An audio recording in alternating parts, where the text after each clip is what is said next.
السلام علیکم reader and listeners, Urdu novels library میں آپ کا ڈھیر سارا ویلکم۔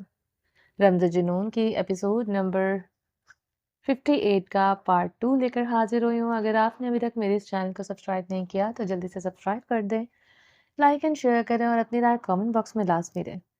چلیں سٹارٹ کرتے ہیں۔ کاٹیج میں آگ بھڑکتی دیکھتے عباسین خان اور اس کی بیٹی گل مخانہ بھاگتے ہوئے آئے تھے۔ کاٹیج میں آگ بھڑکتی دیکھتے گل مخانہ آتے ہوئے اپنے ساتھ کمبل لے آئی تھی۔ ادھر تو خان صاحب کا عورت تھا۔ گل مخانہ اب کیا ہوگا؟ خان نے اس کا حفاظت کرنے کو کہا تھا۔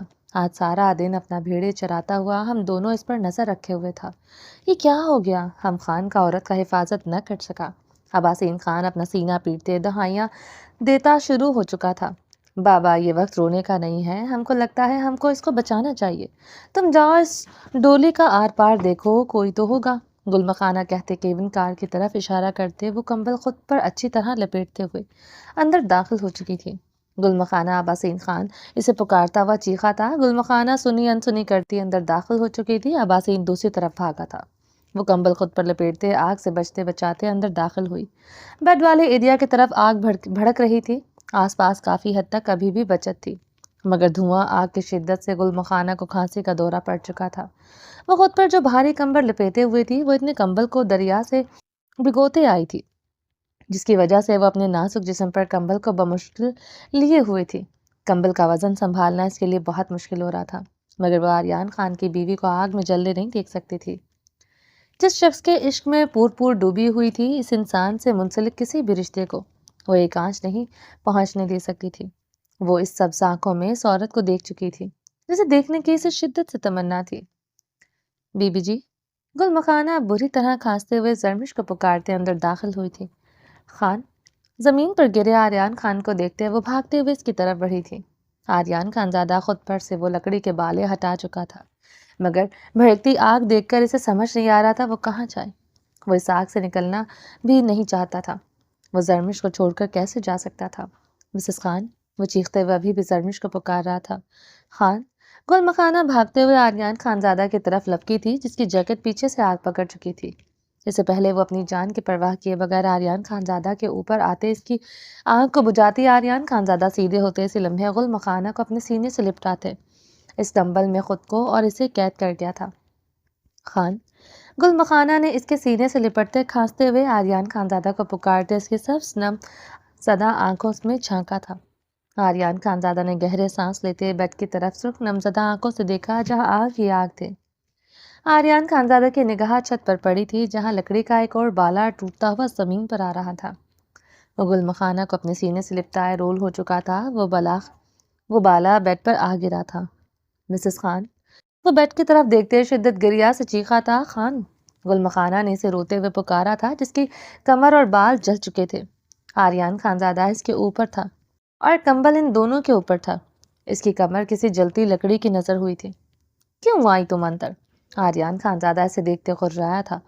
گل مخانہ کے بالوں کو آگ پکڑتے دیکھتے وہ ایک نگاہ بیڈ کو کرب زدہ نظروں سے دیکھتے گل مخانہ کو کمر سے جکڑے اسے مزید خود میں قید کرتے زمین سے اٹھتے کھڑا ہوا تھا۔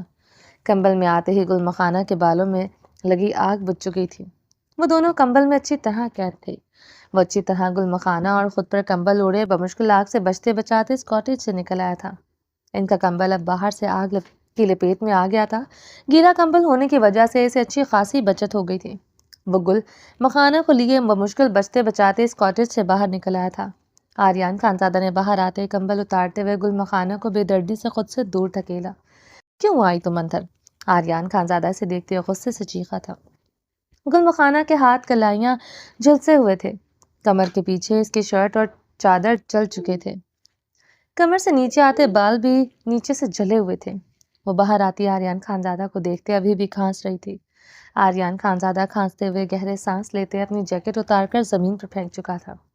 آریان خانزادہ کی کمر اور بازو زخمی ہوئے تھے۔ مسز خان، آریان خانزادہ زرمش کو پکارتے کاٹیج کی طرف پھر سے بڑھا تھا۔ وہ آگ میں جل چکی تھی، وہ جانتا تھا، مگر وہ اسے آگ میں جلتا نہیں دیکھ سکا تھا۔ وہ خان اب اندر جائے گا، واپس نہیں آ سکے گا۔ جانتا ہے نا اندر کا کیا حال ہے؟ گل مخانہ بھاگتے ہوئے اس کی راہ میں حائل ہوئی تھی۔ ہٹ جاؤ میرے راستے سے۔